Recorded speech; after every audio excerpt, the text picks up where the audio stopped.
Eduardo, nós estamos conversando com o procurador do trabalho, Eduardo Varandas. As pessoas conhecem bastante você, especialmente pela concessão das entrevistas que você dá, pela atuação inovadora que você desenvolve no Estado e fora do Estado, mas é claro que esse teve um trajeto. Resume para a gente um pouquinho, Eduardo, em que momento você decidiu ser procurador e como foi a sua trajetória até chegar ao cargo?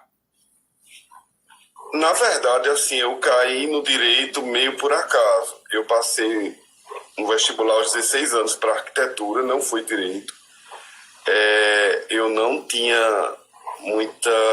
Eu queria alguma coisa criativa, enfim, meio artística, e aí eu chutei arquitetura. Fiz vestibular com 16 anos, muito novo, imaturo, e aí deu tudo errado, eu não gostei do curso, fiz vestibular de novo. E aí entrei no direito meio sem vontade, na verdade, sem paixão. E passei no concurso aos 18 anos para servidor da Justiça do Trabalho. Então, lá na Justiça do Trabalho, não foi propriamente na faculdade que eu vi a justiça sendo feita, que eu vi os trabalhadores chegando à vara do trabalho sujos para receber o dinheiro, com roupas humildes, e eu via que tinha uma função social muito interessante, ou seja, uma distribuição efetiva de justiça. Eu comecei a me apaixonar pela Justiça do Trabalho.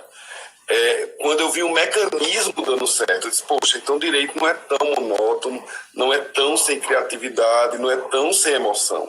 Direito é pura emoção, você semear algo que, no caso do Brasil, se carece muito, que é a justiça, em qualquer área que seja. E a partir dessa visão prática que eu tive do direito no próprio Poder Judiciário, eu comecei a me apaixonar e aí segui a carreira, primeiro juiz do trabalho, depois migrei para procurador do trabalho. Você foi juiz do trabalho em qual estado do país, Eduardo? Fui em Alagoas. Fui juiz de trabalho em Alagoas, passei lá. Aí depois fui procurador do trabalho. Como o concurso procurador do trabalho sempre fui federalizado, eu primeiro fui para o Maranhão, aí conheci a realidade do trabalho escravo, que me serviu como universidade. Na verdade, o estado do Maranhão foi quem me formou procurador do trabalho, porque eu vi coisas lá que eu não veria com muita facilidade na Paraíba. Então, depurou a minha questão de direitos humanos, de consciência social, e quando eu voltei para a Paraíba, eu já estava com PhD em direitos humanos. Eduardo, certamente as pessoas já leram você e eu sou um leitor voraz seu, encantado com o que você escreve, impressionado com o que você expressa. Em que momento você compreendeu que a comunicação precisaria e é um instrumento relevante na sua trajetória enquanto operador do direito? Olha, eu acho que Ministério Público que não se comunica não cumpre bem o seu papel. Porque a atividade do Ministério Público é ser o promotor da justiça, aquele órgão que promove a justiça. Então, como promotor da justiça, como autor da ação, como provocador, você tem que prestar contas à população do que você faz. Você tem que esclarecer à população as mazelas sociais. Afinal de contas, você é o fiscal da lei. Então, como é que um órgão que tem um protagonismo dessa natureza pode agir de forma silenciosa? Eu entendo que não. Eu entendo que a população ela precisa ser informada efetivamente do que está ocorrendo no âmbito do Poder Judiciário. E quem melhor do que o próprio autor da demanda para dizer à população o que ocorre? Então, nesse viés, eu entendo que a comunicação é fundamental. Não pode um órgão do Ministério Público não se comunicar com a população. Ele é, por natureza, um formador de opinião. E a comunicação é um instrumento que, ao meu ver, otimiza a atividade do Ministério Público. Muitas vezes, uma informação bem dada, ela é melhor do que uma sentença. Porque uma sentença nem sempre muda a estrutura, o ideário popular, a opinião popular. Nem sempre desperta, nem sempre conscientiza, mas a comunicação social, sim. Então, por isso que eu entendo que ela é importante. Eduardo, em que momento você também, como um formador de opinião, como um operador do direito, compreendeu que precisaria desenvolver as suas habilidades orais na comunicação? Porque certamente você é um excepcional orador, mas nem sempre foi assim, imagino. Quando você entendeu que precisaria aperfeiçoar essa habilidade? Veja, eu também sou professor, né, que é uma outra atividade que exige certa habilidade de se comunicar. Eu acho que professor que não desperta o interesse do aluno na aula não tem como ser bem sucedido. Eu acho que tem que passar a mensagem. Esse passar a mensagem precisa ter alguma técnica, obviamente. Mas na procuradoria eu comecei a sentir falta da comunicação logo no começo. Nós pegamos causas importantes e não havia, naquela época, na Procuradoria, eu fui um dos primeiros que, na verdade, teve esse sentimento de se comunicar com a população. As pessoas não sabiam nem o que era a Procuradoria do Trabalho, confundia a Procuradoria do Trabalho com o Fiscal do Trabalho, com o Ministério do Trabalho. E aí, como é que a gente poderia mudar essa situação? Veja a dificuldade em um órgão que nunca se comunicou, né? Nunca se comunicou até então. E aí eu procurei. No começo não houve nenhum treinamento técnico, não havia no âmbito. Hoje tem media training, inclusive você participou, né, nos treinou lá no Ministério Público do Trabalho. Há uma preocupação geral de todo o Ministério Público, seja na Procuradoria-Geral da República, seja na Procuradoria-Geral do Trabalho, com a necessidade dos procuradores se comunicarem, mas na época que eu comecei não havia isso. Então eu comecei a observar, eu comecei a sentir a necessidade de falar, e aí naturalmente os casos foram acontecendo e eles foram chegando à imprensa. E nesse aspecto, uma pessoa me ajudou muito, eu preciso ser muito honesto com ela. Ela não é mais, ela é formada em comunicação social e era o editor da WSCom, mas hoje ela deixou o ramo da comunicação social, que é o Nivaldo Júnior, que ele, na verdade, num primeiro momento, olha, isso aqui tem um apelo jornalístico, a população precisa saber. E ele publicou na WSCom. E aí a imprensa começou a chegar até o Ministério Público do Trabalho. E aí depois uma outra pessoa que teve um papel muito importante, que foi você, Wendel, que foi as grandes reportagens, na verdade, que eu participei na minha vida. A única exceção que você não estava foi a questão do Fantástico, da Igreja Católica, mas toda aquela semente inicial e altamente de vanguarda na televisão da Paraíba foi através de você, quando nós pegamos a questão da exploração sexual para fins comerciais, e você brilhantemente fez uma série que marcou a minha vida como profissional do direito e que eu exibo em todas as minhas palestras. Então, assim, houve uma conjuntura muito favorável. Eu, por acaso, encontrei o Nivaldo Júnior no primeiro momento, e depois eu fui muito depurado com as reportagens especiais que você fez, tanto na época que você era da TV Tambaú, que eu me lembro muito bem, filiada do SBT na Paraíba, como da TV Correio, filiada da Record na Paraíba. Você sabe que essa é uma dos momentos mais especiais e importantes da minha carreira. Essas reportagens que Eduardo está se referindo é a série Juventude Vendida, entre outras, mas especialmente Juventude Vendida. E olha que coisa, essa série foi bem premiada e tudo isso começou com um presente. Eu nunca falei isso publicamente, que bom. Nós vamos, inclusive, depois impulsionar essa live aqui. É bom que outras pessoas ouçam pelo papel importante que você teve e tem na minha vida. Tudo isso começou com um presente que você me deu de um livro escrito por Tim Lopes. Você certamente deve recordar disso, porque eu recordo com muito carinho. Quando você entregou aquele livro, que era um livro escrito por Tim Lopes, um jornalista da TV Globo, que infelizmente foi assassinado após uma investigação jornalística, quando eu recebi aquele material que falava sobre exploração sexual, fiquei extremamente empolgado, sensibilizado, Puxa, a partir daquele momento, e olha que contribuição relevante você deu para impulsionar na minha carreira, por isso tanta gratidão, tanto carinho, tanta admiração por você. E Duda, nesse processo que você, sozinho nesse primeiro momento, autodidata, nessa relação, o que é que você... Que tipo de princípios você diria que 3 princípios, 3 características que você adotou naquela época que foram fundamentais para que você se relacionasse bem com os veículos de comunicação? 3 características que você poderia citar.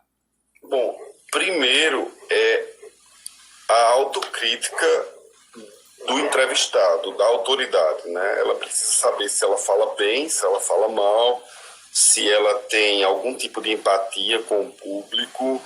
Isso eu acho que é a primeira coisa, porque a partir do momento em que você não se expressa bem, ainda que tenha um repórter brilhante como você, quando a autoridade for falar, o repórter não fala por ela, obviamente, não responde as perguntas. Não é pela autoridade entrevistada. Então eu acho que a pessoa tem que ter uma autocrítica e se tiver dificuldade, tem que de fato procurar se aperfeiçoar, corrigir eventuais falhas, etc. e tal. Eu sempre procurei assistir todas as minhas entrevistas depois para saber o que estava excessivo, o que faltava, o que eu podia melhorar, que palavras eu repetia muito, por exemplo, era uma falha que eu tinha e acho que ainda tem. Mas eu acho que essa questão da capacidade de comunicação do entrevistado é muito importante. Segundo, eu acho que o órgão ao qual você pertence, ele tem que ter uma penetração nas mídias, né? Eu acho muito importante que haja essa facilidade. Quando eu comecei, o Ministério Público do Trabalho não tinha. Então, eu me virava nos 30, eu era o meu próprio assessor de comunicação social. Depois, aí eu faço uma terceira homenagem, Giza Veiga entrou na Procuradoria do Trabalho e brilhantemente, assim, desbravou territórios e auxiliou todos os procuradores, fundou a página do MPT no jornal Correio da Paraíba, o jornal impresso, e marcou a história da comunicação social na Procuradoria Regional do Trabalho da 13ª região, certo? Uma última característica que eu diria que não necessariamente estão na ordem de importância, né? Eu citei em ordem aleatória, eu acho as 3 igualmente importantes. É o interesse da temática. Eu falei no sujeito, que é a pessoa que dá a entrevista, que tem que ter comunicabilidade. Falei do órgão, que tem que ter uma certa interferência, uma certa intimidade com os órgãos de comunicação e mídia. E agora eu falo do objeto, o tema a ser apresentado. No caso do Ministério Público do Trabalho, eu tinha uma dor muito grande, porque a gente fazia coisas incríveis, eu não estou falando de mim, estou falando de todo mundo, e nunca saía na imprensa. Sim, sim. Ninguém nem sabia que a gente era. E às vezes um outro órgão, por já ser mais conhecido, qualquer detalhe, qualquer informe era altamente divulgado pela comunicação social. Então, assim, a gente de fato tinha muita coisa, porque, veja, trabalho é 1/3 da vida de todo ser humano. E, normalmente, a comunicação social tende a valorizar muito a questão criminal, tende a valorizar muito aspectos específicos e, às vezes, se esquece que a gente passa 1/3 da vida da gente no trabalho. A gente pode sofrer uma série de lesões. É um universo extremamente rico. E você sabe disso, porque você fez muitas reportagens sobre o universo do trabalho, assédio moral, uma série de coisas. Então, eu sentia muita pena porque a gente tinha um objeto espetacular. Talvez a gente não tivesse membros aptos, porque não foram treinados para uma comunicabilidade ampla, e a gente certamente não tinha, antes de Giza Veiga, a gente não tinha a penetração nos meios de comunicação social. E ela abriu todos os caminhos para a Procuradoria ser o que ela é hoje na Paraíba, um órgão de referência, ao meu ver. Eduardo, perfeito. A comunicabilidade de quem concede a entrevista, essa penetração, e você cita, inclusive, citou, entre outros aspectos, o acompanhar a entrevista, a autocrítica propriamente dita lá no tópico da comunicação da autoridade. Você no início teve essa autocrítica muito exacerbada, porque isso é muito comum, não é? No primeiro momento, quando nós não estamos acostumados a nos ver nem nos ouvir. Não agora, porque você brilhante sempre foi, mas você agora está bem tarimbado, concedendo entrevistas a veículos nacionais e internacionais, que eu tenho conhecimento. Mas no início, você sofria com uma autocrítica? Passou isso por você ou não? Eu normalmente, assim, não gostava muito no começo de me assistir. Eu sabia que eu precisava me comunicar, eu sabia que o órgão precisava falar com a população, mas alguma coisa me incomodava, ou eu repetia alguma palavra excessivamente, ou eu, principalmente nas ao vivo, eventualmente esquecia um ponto importante que deveria ser abordado. Enfim, eu nunca, na verdade, gostava muito no início. Depois, eu fui vendo que era impossível você falar tudo o tempo em TV. Quem faz TV sabe. É ultra super contado e é dito antes ao entrevistado, ele tem que se virar nos 30, assim, 5 minutos, 2 minutos. Então, tipo, não dá para você expor o máximo. Eu tenho uma facilidade que é a capacidade de síntese. Eu consigo, se a pessoa me disser, tem 30 segundos, falar alguma coisa em 30 segundos, ainda que não seja exatamente tudo que eu queira falar. Né? Já tive algumas frustrações. Eduardo, como você desenvolveu essa capacidade de síntese? Me veio a dúvida agora. Houve alguma estratégia específica que o fez desenvolver essa capacidade sua de síntese? Olha, eu acho que foi... Primeiro, quando eu fazia o curso de português de Zarinha, havia a redação e a síntese. E eu era muito bom na síntese. A síntese de textos literários. Então, eu acho que num primeiro momento, eu, absolutamente noviço, fui jogado às redes de TV numa questão super polêmica, que até voltou à tona, porque antes era a terceirização do trauma por cooperativas médicas, e eu sofri muito. Depois a gente anunciou a Cruz Vermelha, que agora voltou à lista, nós fomos o primeiro a denunciar. Então, na questão das cooperativas, que eu não podia nem fazer nada, que era todo mundo perguntando o que, como, e os hospitais entraram em greve, ameaçaram parar a saúde pública e tal. Ou eu ia com tudo para explicar à imprensa que o Ministério Público não era o vilão e que não queria parar a saúde pública, ou ia se dar uma versão equivocada do fato. Porque nem sempre o repórter está ciente da realidade, como a própria autoridade que investiga está. Aliás, normalmente ele não vai estar.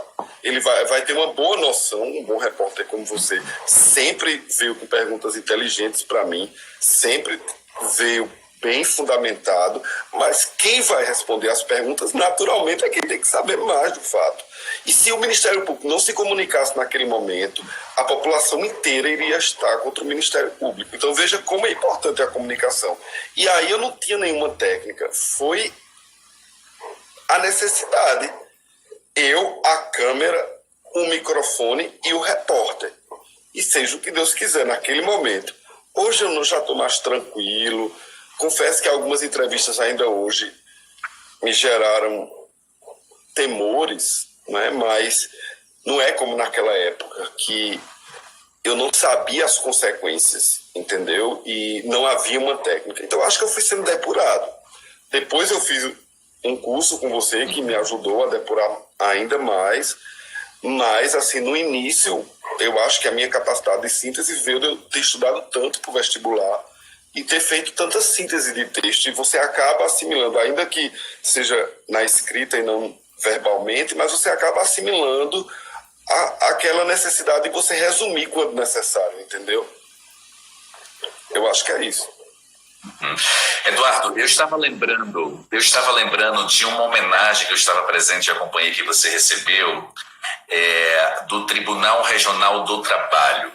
E foi um momento muito especial, muito bonito, e você fez um baita de um discurso. E aí eu queria deixar o universo midiático agora para os instantes discursivos em que você precisa, no púlpito, até na sala de aula, mas especialmente no púlpito. Lembro, e para quem, eu sei que tem outras pessoas de outros estados aqui acompanhando, mas para quem está em João Pessoa, o Tribunal Regional do Trabalho fica ali na região central. Eu recordo que tinham várias mesas e cadeiras ali, tinha bastante gente, eu diria pelo menos umas 500 pessoas, pelo menos por baixo, e você foi homenageado. Quando você vai falar diante de alguém, mesmo diante de uma única pessoa, mas imaginemos aquele cenário, aquela multidão, como você costuma se preparar? Pergunta 1. E outro aspecto, você chega a fazer um pré-roteiro, ou é instintivo, ou você já se habituou? Como acontece? Em relação a se eu me preparo para alguma palestra, me preparo. Se for uma palestra técnica. Para os discursos, eu faço antes, os discursos escritos, mas eu não leio na hora. Na hora eu discurso. Também já discursei por improviso, dependendo da situação. Eu normalmente não gosto do improviso, porque eu acho que qualquer autoridade que representa um órgão deve ter a responsabilidade de falar com conteúdo para algum público. E o público merece respeito em receber esse conteúdo. Mas em algum momento eu eventualmente fui pego de surpresa e já falei de improviso. Eu gosto muito de me comunicar. Às vezes algumas pessoas dizem que eu corro atrás de holofotes, crio factoides. Não é verdade. Tudo que aconteceu, que foi divulgado pelo Ministério Público do Trabalho na Paraíba na imprensa, foram casos sérios, verídicos e que mereciam de fato uma atenção da comunicação social. Nós, apesar de tudo, de falarem tanto e de em alguns momentos eu ter aparecido esse dia, mas foi por extrema necessidade para que não houvesse perturbação do fato. Você, como um bom repórter, sabe que o mesmo fato pode gerar várias versões. E nada melhor do que a pessoa envolvida no fato para esclarecer a sua versão. Então, quando o Ministério Público do Trabalho pediu acesso ou foi convidado a dar uma entrevista, muitas, por exemplo, foram recusadas por eu achar que em um momento ou outro não era oportuno para o órgão, não para mim.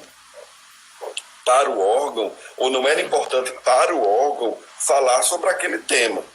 Em outras vezes, a entrevista foi dada por relevância pública. Então, o critério, já que eu não sou uma personalidade, né? Ou seja, não sou um artista, sou uma autoridade, então o critério é o órgão e não a pessoa Eduardo. Então, para o órgão isso é importante, ok, então vamos lá falar.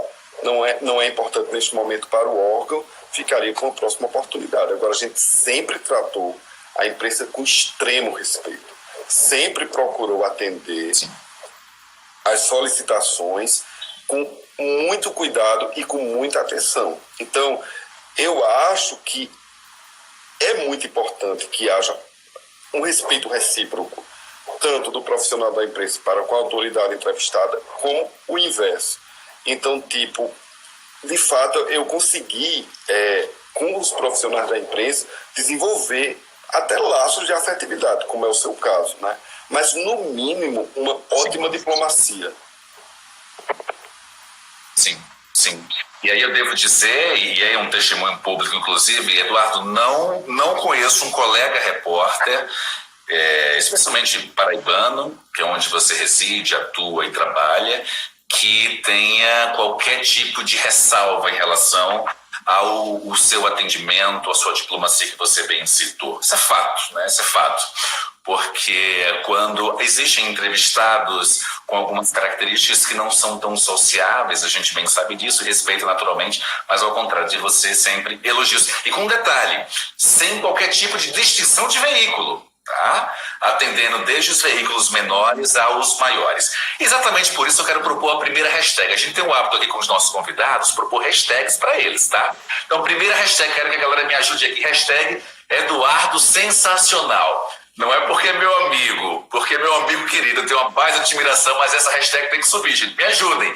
Eduardo Sensacional. E aí, enquanto a galera vai subir na hashtag Eduardo Sensacional, eu quero perguntar para você, como é que você convive com os haters? Aquelas pessoas que só pensam em criticar, só têm ódio no coração e que muitas vezes, Eduardo, desejariam muito estar no seu lugar. Primeiro, eu não dou a menor importância, entendeu? No começo, eu fiquei muito chocado. Eu não entendia, até porque esse universo público não era minha área, a gente na universidade não é preparado para isso. Não é um curso de comunicação social, direito, não existe nem uma cadeira de comunicação social. Então, quando eu vi, eu fiquei realmente mal a primeira vez, sabe? Coisas pessoais, assim, mentiras. Gente, é horrível, assim, você perde a fé no ser humano, entendeu? A gente que é do Ministério Público e que enfrenta interesses, há um patrocínio para destruir a imagem alheia. Há um plano por trás de cada demanda que você enfrenta para destruir a imagem alheia. Então, no primeiro momento, eu sofri mesmo. Hoje em dia, eu tenho muita tranquilidade. Depois de ter inaugurado o CNMP com a segunda reclamação correcional do Brasil contra mim, obviamente foi arquivada, porque eu estou sempre procurando andar na linha reta, procurando sempre o caminho da probidade, da legalidade. Não aconteceu nada e nem iria acontecer, porque em relação ao meu trabalho, eu procuro de fato, com extremo cuidado, não sair do trilho em momento algum. Mas, depois de ter sofrido tanto, desde quase ter inaugurado o Conselho Nacional do Ministério Público, não olho. Quando tem uma matéria que o site permite que as pessoas falem, e eu vejo que é algo extremamente destrutivo, eu não olho, eu não dou importância, porque eu acho que nenhuma mentira resiste à luz da verdade. A mentira é como uma máscara de cera, que com o calor do sol, da luz do sol, ela derrete e se esvai. Então, o futuro sempre vai mostrar quem é quem na história. Como tem mostrado, né, a cada dia. Eduardo, eu quero falar de uma paixão que você tem, que é o cinema. Um dos seus filmes recentes, eu tive a alegria de estar lá, apresentar, vendo você brilhar ainda mais. Aliás, quero já com essa pergunta subir uma outra hashtag. Você viu que a galera atendeu. Eduardo Cineasta. Hashtag Eduardo Cineasta e dos bons, viu? Porque eu vou comentar agora uma história. Eduardo Cineasta, me ajudem, pessoal. Eduardo Cineasta, hashtag. Duda, de onde surgiu essa paixão que você tem pelo cinema? Eu vi o seu último, queria que você falasse desse seu último. Eu sei que tem um em produção agora, mas de onde surgiu essa paixão pelo cinema? Olha, o meu sonho, como eu disse, eu entrei na faculdade de Direito, meio desmotivado, queria sair de arquitetura, enfim, já foi falado. Mas o meu sonho originário era ser diretor de cinema. Depois que eu assisti ao filme E.T., o Extraterrestre, eu era criança, eu fiquei impressionado com Steven Spielberg. Foi o primeiro diretor que eu me apaixonei. E eu fui crescendo com Spielberg, porque ele começou a fazer filmes mais, primeiro terror, fez Tubarão, Poltergeist, depois ele começou com A Cor Púrpura, Lista de Schindler, ou seja, ele foi evoluindo para uma temática mais séria e foi com o meu crescimento. Então eu comecei a ver outros diretores e tal, e eu disse à minha mãe que queria fazer cinema em Hollywood. Ela disse, você pode até ir, agora com o meu dinheiro não, quero ver como você vai. Porque filho meu tem que fazer uma coisa mais séria. Fantástico. E eu não fui. Obviamente, fiquei aqui, e aí, para você ver que sonho, a gente não deve desistir nunca. 40 anos depois, eu fiz o meu primeiro filme.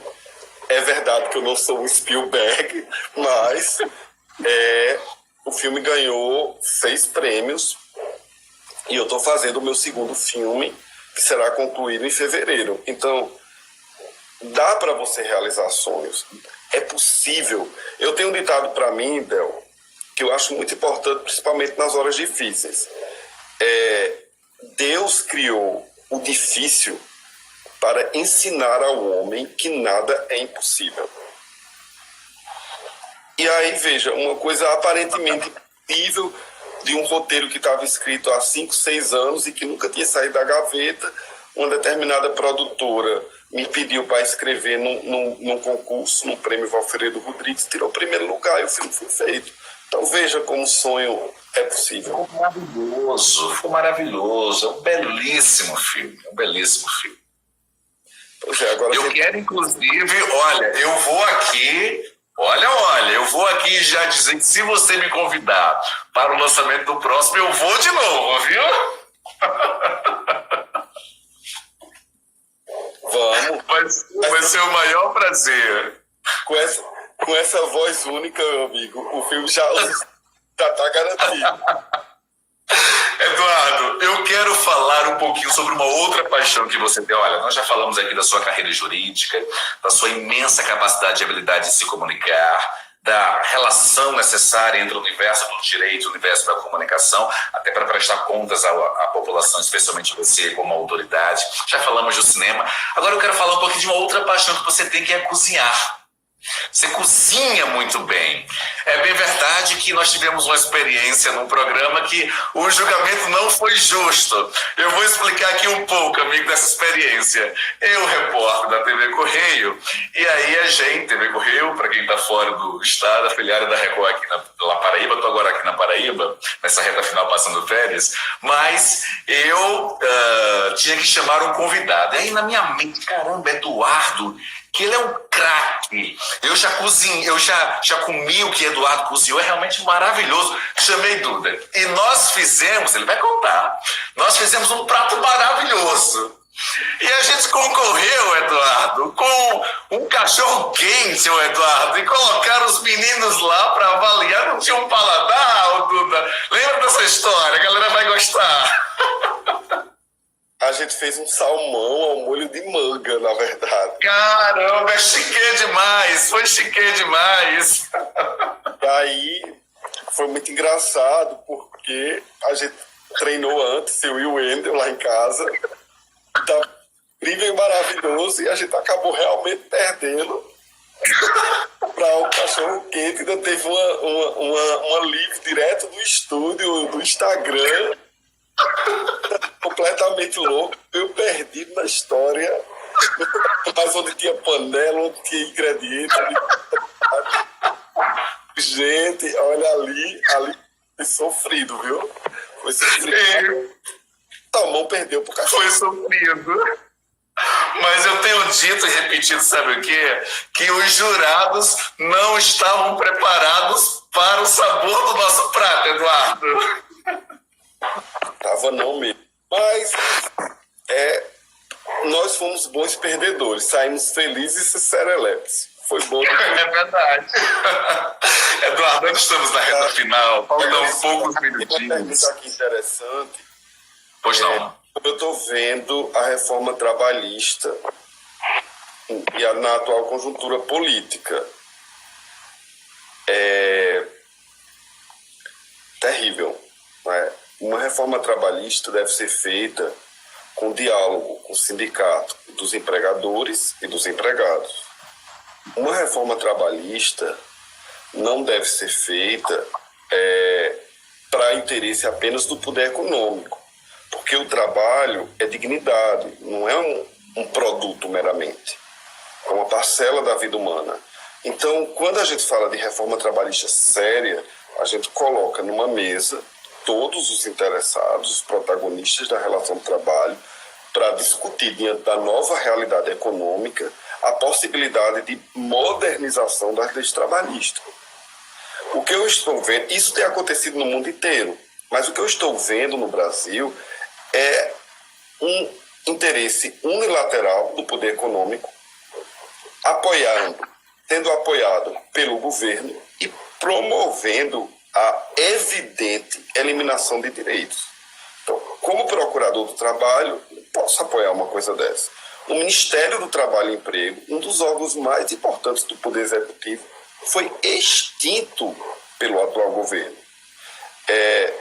Eu concordo que a CLT, que é de 1943, precisava de ajustes, mas eu não acho que os ajustes deveriam ser exclusivamente sobre as costas do trabalhador. Quando nós temos, por exemplo, uma altíssima carga tributária no Brasil e ainda não veio a reforma tributária.